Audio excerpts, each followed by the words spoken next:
Previously on Power Reviews. With Database, we've got a Power Ranger. I saw the rift open, and I was here. Wireless interdimensional interface. Voice print acknowledged. The fluctuation in the cross-dimensional continuum. If alphabet soup disrupts the tachyon cloud. What did you just do to this ship? An alliance. By going into the rift. Our master, The landlord. I'm you. There's nothing for you out there. Shadow archetype. She was standing next to the landlord. K-Alpha. Same person, different worlds. We can use our biosignatures. It'll lead us straight to her. Some sort of structure. Guy will pilot the shuttle in and out. Mitch and Mary will be our heavy hitters with their reformed super demon powers. Chaps, Guy! Mitch! Mary! Shall we go? get her to the ship and keep her safe. BB! Let's go! Hold on! Goodbye. No! And now, Database Rangers Power Review. Greetings, Ranger fans, and welcome to Power... No. I'm not falling for this again. Show yourself. Fascinating. You remembered me much more quickly than last time. Your mind must be growing resilient. Is that psionic shielding that I detect? I guess we can thank the lolcat for that one. You and your silly little names. Have you come up with one for that ship of yours? Still working on it. Shame. A fine vessel like that deserves a name. And what about you? What should I call you? You already know who I am. My shadow? Yeah, I'm not buying it. I've talked to the Morposners. I know that they were working for you long before I ever came here. Oh, did you think that was your first visit? I suppose you don't remember everything after all. What are you talking about? Come now, you've already recalled your previous identity as the Phantom Ranger. Are you really going to tell me that you don't remember falling through the rift? I thought as much. You and I have been here before. In fact, we spent quite a bit of time here together. So what do you say we sit down, relax, get caught up? Maybe engage in one of those little reviews that you enjoy so much. And why would I agree to that? Because if you do, then you might just learn the truth about how you stopped being the Phantom and how you became Database Ranger. Oh, come on now, you've come all this way to find your answers. What have you got to lose? Okay, I'll hear you out. For now. Excellent. Have a seat. And let's take a look at the anomaly that some worlds refer to as Episode 23 of Power Rangers RPM. And action! We commence with the 7 RPM Rangers responding to an alert from their self-proclaimed mentor, and each delivering a quick obligatory line before they all head off into battle, which is promptly put to a halt as everyone in the scene suddenly freezes in place. Well, everyone except... Ziggy gotcha, didn't I? Oh yes, he certainly got me there. Don't worry, we're gonna take care of business later, if you know what I mean. Actually, you don't know what I mean. Because what I mean is, today, we're gonna show you how we do it. Hey, at least you're giving me some exposition. It's better than most people I know. You did agree to this, you know. I know. As Ziggy heads off into the next room, he explains that he'll be showing us some of the tricks they use to save the world, and we quickly realize that this isn't just going to be another episode as the lack of ceiling comes into view. Huh. What is it? Just checking if this fake room has a ceiling. Really went all out on the realism, didn't you? I spare no expense. After a quick failed teleport attempt, we segue into the true meat of this episode. That's right, it's a behind-the-scenes episode. It's beautiful. We see camera crews in action, actors making silly faces, and even a bit of dancing from Kay. I mean, Olivia. I don't remember that clip being in this episode. I imagine that there's a lot that you don't remember. Let's try to stay focused here. Fine. Ziggy, or should I say the actor playing Ziggy, who is apparently also named Ziggy and is not Milo Cawthorn, despite still being portrayed by Milo Cawthorn, who I suppose is playing Ziggy the actor, playing Ziggy the Ranger? That does not sound focused. Well, it's not like they ever explain exactly what the scenario is here, and I wanted to make sure to properly convey to you how frustrating that can be. Duly noted. Regardless, this iteration of Ziggy Grover sets the scene. A Vengeance attack bot is about to strike, so the Rangers prepare to come roaring in their vehicles. He initially tries to take Flynn's truck, but Flynn, or the actor named Flynn, who plays Flynn in this scenario, quickly corrects him, pointing out they each have their own vehicles that no one else is to mess with, like his truck, Summer's motorbike, Dylan's Fury, and Scott's Racer, leaving Ziggy with the little motor scooter that he almost certainly scavenged off the remains of the last Jungle Karma pizza on Earth. This iteration of Flynn McAllister then peels back the curtain on the stunt driving aspect of production.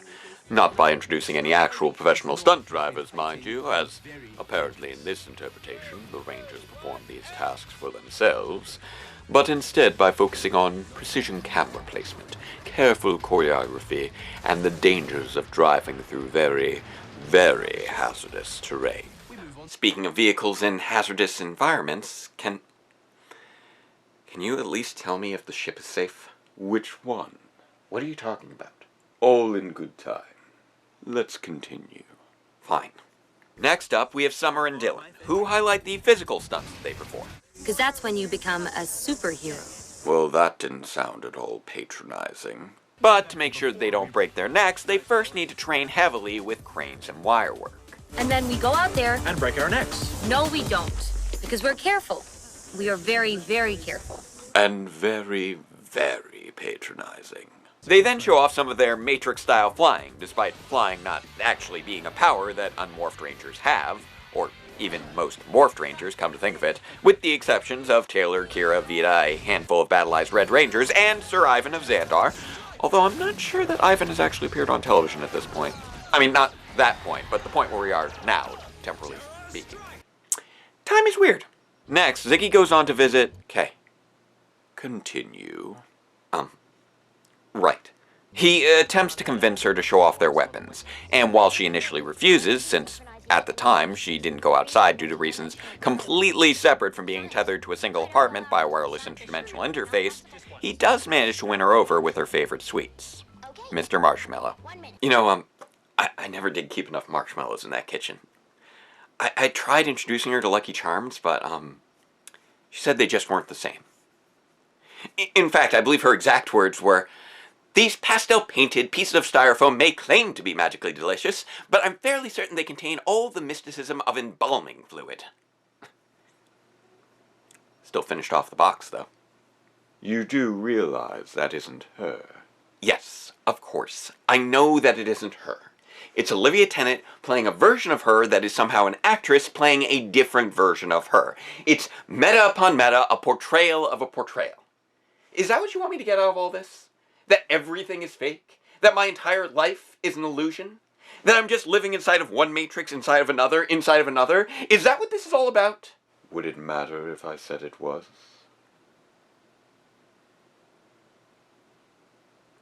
No. I thought not. We've already been down that rabbit hole before, and we've seen where it's led us. The truth is what you have requested, and the truth is what you shall receive. All that I ask is that you pay attention. Paper and pencil ready. Pay attention. I'm going to show you how the Power Rangers visual effects are achieved. This is what it looks like when everything is an illusion.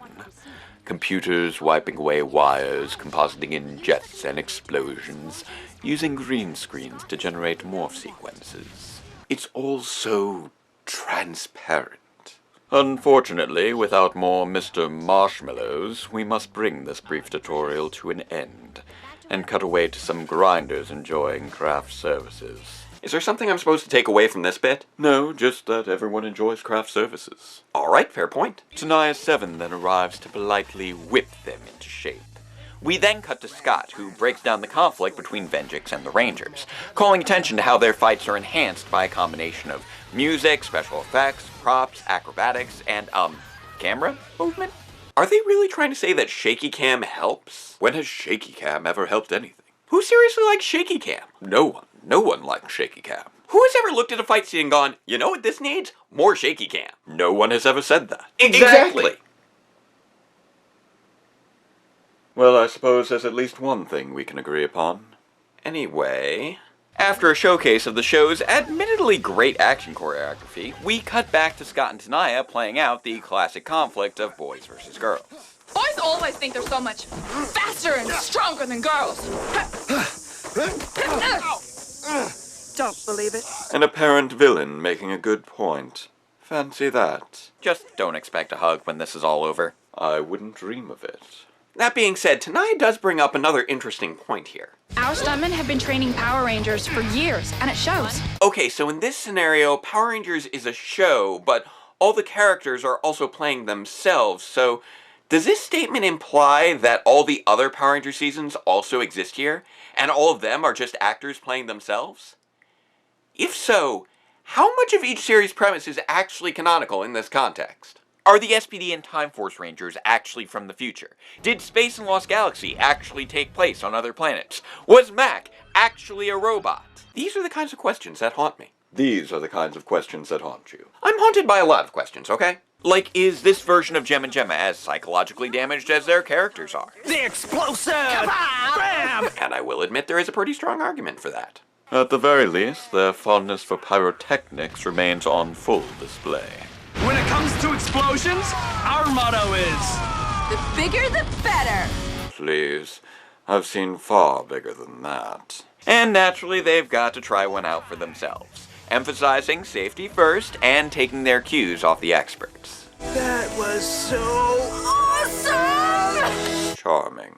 We then cut over to the Rangers rushing past alarms to morph into action to save the day.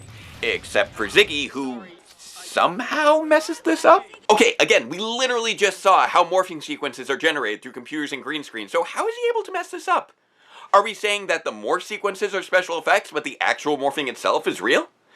Which, I mean, would play into the theory that stock morph sequences are non-diegetic to the action, but still! Also, what is the deal with that alarm? Is our conflict with Venjix supposed to be real or not? Are they actually being called on to save the world? Or is that alarm the equivalent of a stage manager telling them they all have 5 minutes left to get to set? Or is it simply a flimsy framing device to transition into a blooper reel? Or, yes, also that too.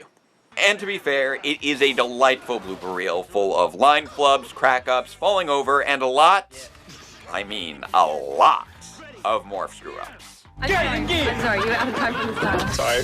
I'm sorry. Sorry. Ooh, sorry. Take two. While I am not denying Selective utility electronic eye lines. regarding your decision to cooperate I forgot quantum. with the proposed regression, how it has Selective quantity utility. any relevance regarding your cooperation. Why can't I say surveillance? No therapy, and in order to Security quantum squeeze! so close. Wait, that didn't seem right. Can you...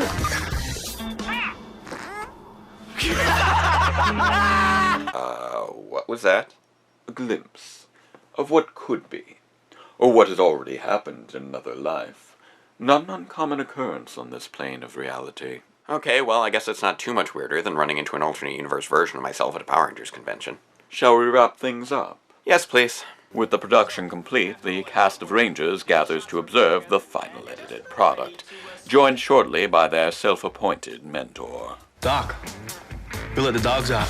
Well, that's not at all dated. Actually, I'm pretty sure that song predates this episode by nearly a decade. Then I suppose this series wasn't nearly so ahead of its time as some like to claim. Anyway, once they're past the awkwardness of Kay mistaking things for a pajama party, they all settle in to see the fruits of their labors. With Flynn racing in his truck to fight Tanaya 7's grinders, Scott and Ziggy playing out their choreographed combat scene, Dylan and Summer leaping in with their wirework, Scott going one-on-one against Tanaya, and finally Gem and Gemma nearly getting blown up by Tanaya's blaster, all while providing color commentary throughout. And I'm sorry, but there is one thing that we seriously need to address. The surrealism of Power Rangers sitting on a couch providing commentary while watching 7 other Power Rangers sit on their couches providing commentary while watching themselves play the roles of Power Rangers. Well, yeah, that too, but what I really wanted to know was, why is Gem eating 2 bananas at the same time? Like, did he eat half of one, then half of the other? Is he alternating back and forth one bite at a time? And perhaps most importantly, how did he peel them? Oh yes, of course, truly a question for the ages. This staged skirmish inevitably leads to the Rangers cheering on their own morph sequence and a nameless Venjix attack bot entering the fray. Scott Truman combats it directly as his comrades defeat the remaining grinders, ultimately uniting again to finish off the attack bot by combining their weapons into the RPM Enforcer. They all cheer as the credits roll, crediting them all as themselves, but their watch party is then interrupted by the alarm telling them that, I guess they have to run to a night shoot? Again, I don't know how any of this works. Ziggy attempts to bid the audience a brief farewell, teasing the possibility of a bridge-like promotion from green to red, but Scott brushes it off and drags him away, just in time for the final title smash. And that's the end of the episode. So, what did you think of it? Well, this episode is definitely unique, even among Power Rangers behind-the-scenes specials. Back in 1995, Mighty Morphin Power Rangers the Movie, Secrets Revealed, was released ahead of the impending Mighty Morphin Power Rangers the Movie. Obviously. And it was chock full of interviews with the cast and crew, providing many kids with their first look at how CG effects, miniature cities, and resin casting was used to bring their favorite superheroes to life. Then, in 2007, ahead of the 15th anniversary of the series, a behind-the-scenes look at Operation Overdrive had James McLurkin guide viewers through the production departments responsible for the costumes, props, and set pieces. However, these are both different from And Action in 3 key respects. First, they actually interviewed crew members outside of the main cast. Second, they actually acknowledged the real names of those cast members. And third, those were both promotional specials that were not official episodes. Now, to understand why this episode was different, you need to take a look at the context under which it was produced. Power Rangers RPM was supposed to be the final installment in the franchise, with showrunner Eddie Gazelian taking over for Bruce Kalish after his departure, and wanting to go big to end the series on a bang. Unfortunately, he reportedly went a little too big, and concerns over budget and scheduling led to him being replaced by former story editor and future showrunner of the franchise, Chip Lynn. From there, it's generally accepted that to rein in costs, this episode was produced in lieu of a second clip show, with the actual clip show of the season being If Vengeance Won. This was before it was generally considered acceptable to have 2 clip shows per season, a sentiment that has clearly not persisted through the Saban Brands years. And to be fair, this is a nice change of pace from the typical clip show, and a great way to highlight the hard work that had gone into producing a show that everyone thought was about to wrap up after an incredible 700-episode run. And combined with the tongue-in-cheek meta-humor that already permeated RPM as a season, and the fact that Chip Lynn was probably looking to buy time to get a handle on the final third of the show, if there was ever going to be a time to have a behind-the-scenes episode of the main series, this would have been the time to do it. However, its placement within the main series creates an obvious dilemma. Kids tune in to see their favorite characters fight bad guys. So do you sacrifice that for a full behind-the-scenes special or not? And as we've clearly brought up repeatedly, they apparently decided not. Admittedly, RPM has a great cast of characters, and each of them are very well suited to their own segment of the episode. With fast-talking Ziggy being a natural host, Team Mechanic Flynn as the vehicle expert, Dylan, Summer, Scott, and Tanaya being the heavy hitters for stunts, Jem and Gemma reveling in the pyrotechnics, and, of course, Dr. K providing scientific and technical assistance with the special effects. But the adherence to keeping them all in character and making those characters responsible for so much of the production means that a lot of the hard work of countless crew members is effectively erased, as stunt drivers, production designers, special effects artists, and writers functionally have no place here, either being replaced by the Rangers or by the semi-real existence of the world around them. And that's not even getting into one of the most unique elements of the franchise that is just quietly shoved to the side throughout the whole episode. Which is? The Sentai. Despite Engine Sentai Go Onter getting a direct shout-out in the form of Colonel Truman's RV, the existence of Sentai as a form of source material is completely absent here, which is especially notable for what is presumably a cost-saving episode, as they even choose to film a completely original fight sequence against the attack bot, with the finisher being the only bit of Go Onter footage actually being utilized. As a result, this look behind the scenes feels inherently incomplete and actually kind of misleading in its presentation, as it presents a version of Power Rangers where a bunch of the different forces that go into making it just don't exist. So would you say that in another world, another context, this could all make sense, but not within the context of either the world that has been established by the series or the world in which the series was produced? I guess so. Overall, And Action is a really interesting deviation from the traditional Power Rangers clip show, making good use of each character's quirks to highlight the different elements of filming and production. However, the insistence on maintaining the illusion that the actors really are their characters, even as all other layers of fictionality are steadily peeled away, seriously muddies the waters, and disorientingly blurs the lines between fantasy and reality. But what I really don't understand is what any of this has to do with my past. You know, this is a fascinating place. Between places. This world between worlds. The hiatus? You and your silly little names. Although I do suppose it is just as appropriate as any other. You and I spent so much time here.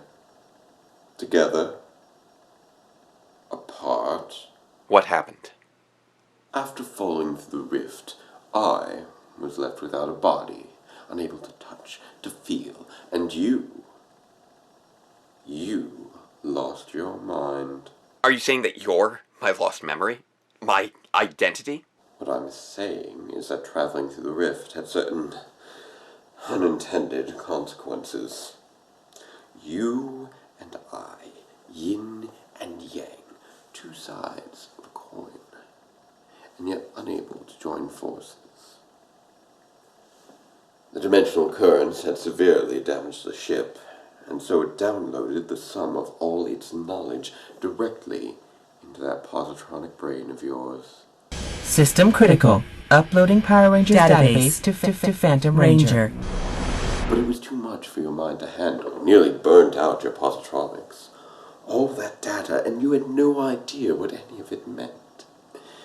You had no context for anything, no perception of time or space, cause or effect. You just lay there, spinning out meaningless trivial facts with no rhyme or reason. Completely useless. And so I had to look elsewhere, to peer out into the endless dark, to the infinite worlds that couldn't be touched, but could still be sensed, just on the edges of perception. And that's when I saw it. Saw what? What you and I just watched. You saw a behind-the-scenes special. I saw a world where the Power Rangers themselves were nothing more than performers, playing out their roles in a manufactured conflict, somehow still themselves, and yet somehow not. And I became inspired. Wait, there exists a universe where and action is canon? Do try to keep up. You should know by now that throughout the vast reaches of the multiverse, it all exists. So why not a world where the Rangers themselves were stars in their own television series?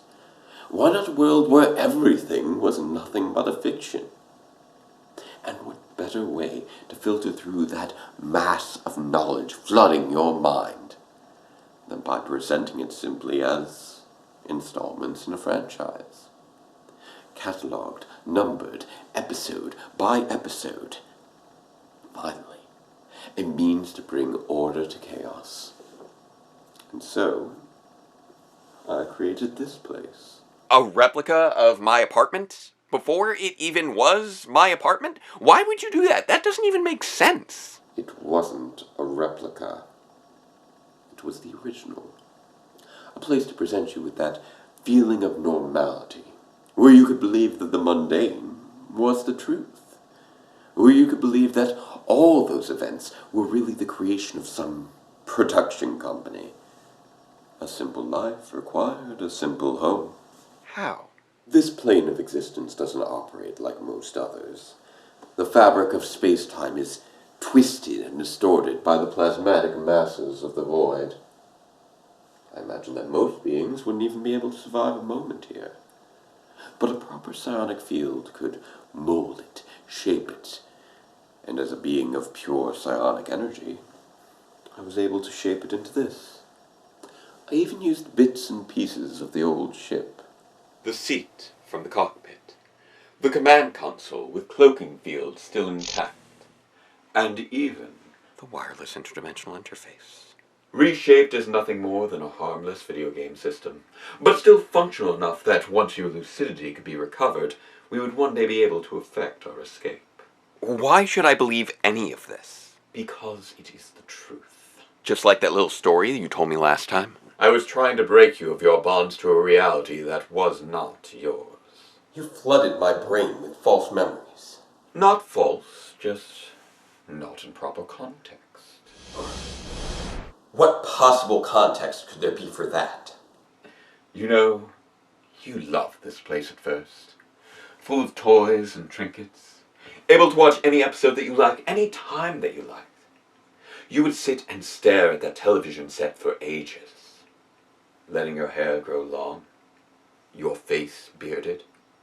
Of course, I had to disguise you to make sure that you believed in this world wholeheartedly. Recreated that jacket from images of another world where the Rangers really were true fiction. Gave you those glasses to mask the biofield discharge from your eyes that would have disrupted the entire illusion. Your name may have come from a garbled computer transmission, but it was I who truly made you into what you are. I created Database Ranger. So what happened? You rejected it. Rejected me. Despite my best efforts, despite how much you might have loved it at the start, you gradually began to realize the falseness of it all. And you crumbled. You wailed and screamed and slammed yourself against the walls. You would cry yourself to sleep, collapsing on the floor, and spent long stretches staring off into space as filth piled up around you. And I was too weak, too exhausted by my exertions to generate a form to explain it all to you. You came to see your rehabilitation as an incarceration, and became determined to escape. Until, somehow, you did. How did I escape? You did something remarkable. You see, most prisoners would attempt to escape by burrowing a hole through the wall, but you ripped the entire cell from its foundations. You tore through the walls of reality. You wanted so badly to be part of the real world that you took this illusion and you made it real. You took the entire structure and merged it with some apartment building in a whole other universe. After all the work that I had done to give you a path to lucidity so that the two of us could finally attain our freedom, you escaped. And you left me behind. Everything that I have done, every move that I have made, every manipulation, every action I have taken has been towards the purpose of my escape. The escape that you robbed me of when you abandoned me in the vast shadowed darkness of the cracks between worlds. I'm sorry. You should be. But now you have a chance to make it right. I am willing to forgive your transgressions. I am even willing to make amends. And in my magnanimity, I offer this. A new home. Better than the last. One you may even find familiar. What's happening? Welcome back to Power Rangers.